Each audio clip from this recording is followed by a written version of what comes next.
Dit keer ga ik het onderwerp behandelen over een houtrotvuller of een houtrotreparatiepasta. Moeilijk woord.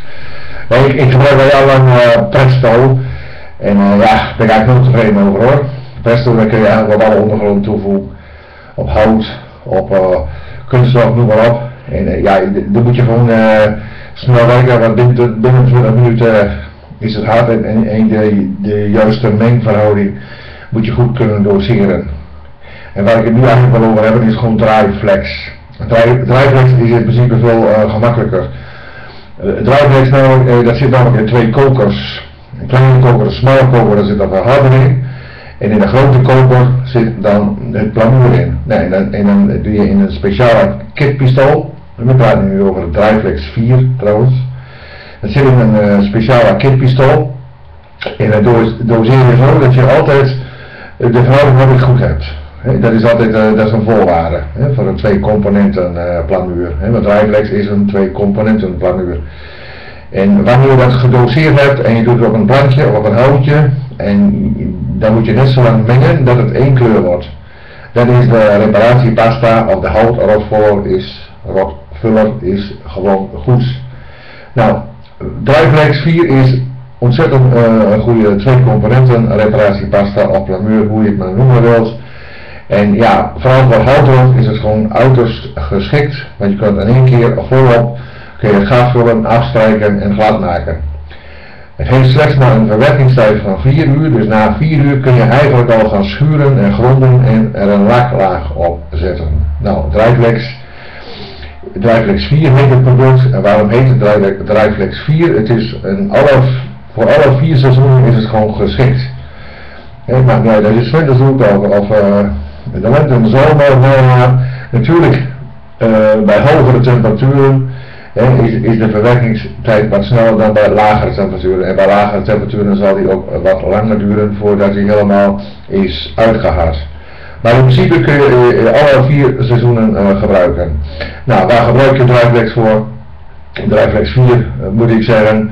Nou, onder andere voor houtrot. Je hebt dus een kozijnverrot. Maakt niet uit, zijkant, bovenkant, onderkant. Je kapt eigenlijk helemaal uit tot het verste. Dat je het verste hout aanraakt. En dan ga je nog een centimeter dieper. En dan voeg je gewoon, moet je even een beetje inschatten hoeveel ben je nodig, hoeveel Dryflex ben je nodig.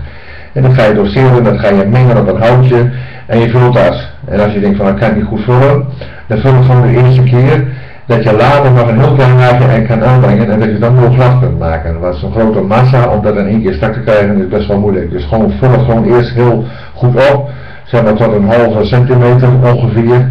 En dus als je een kozijn hebt, bovenkant, of onderkant moet ik zeggen, en er zit een stukje houtrot van 6, 7, 8 centimeter, vul dat op en laat dan een laagje van 1 of 2 mm open. Laat het uithouden en doe dat nog een keer. En dan kun je gewoon met een plamuurmes, kun je gewoon met een hoek van 80 graden, eigenlijk kun je het zo mooi strak krijgen en dan ga je daarna nog een keer met een plamuurmes eroverheen. Met een hoek van 20 graden, dan ga je het overtollige Dryflex weghalen en dan zul je zien en dan heb je echt een perfect product. De Dryflex is ook vochtbestendig, het kan tegen vocht, tegen zonlicht, dus ja, eigenlijk ideaal als je een nieuw kozijn moet aanschaffen of je moet een Dryflex. Kijk, Dryflex natuurlijk is ook prijzig, maar het weegt niet op tegen de kosten als je een compleet nieuw kozijn moet aanschaffen. Nou, de Dryflex is heel bekend en Dryflex komt nu dus met Dryflex 4, wat ik al gezegd heb, voor een 4 seizoenen. Goed, ja, wat kan ik er meer over zeggen? Dat zijn producteigenschappen eigenlijk, ja. Ik weet gewoon hoe het werkt goed, het blijft lang zitten, maar dat is het belangrijkste. De duurzaamheid van Dryflex is gewoon ontzettend goed en na een paar jaar zie je er echt niks meer van, mits je het wel goed doet. Want Dryflex heb je namelijk geen grondverf nodig vooraf. Als je dus een normaal plamuur, het zij met Presto, het zij met een plamuur, dan moet je eerst het gat of het gaatje moet je eerst gronden en deze op laten drogen, zodat het plamuur beter hecht. Bij Dryflex is dat gewoon niet nodig. Je kunt rechtstreeks Dryflex aanbrengen op het kaal hout. Nou, en dan is de procedure uitharten, ontvetten, schuren, gronden, schuren, stofvrij maken, aflakken. En dan ben je klaar. En dan heb je je kozijn gerepareerd en je hebt ontzettend veel bespaard.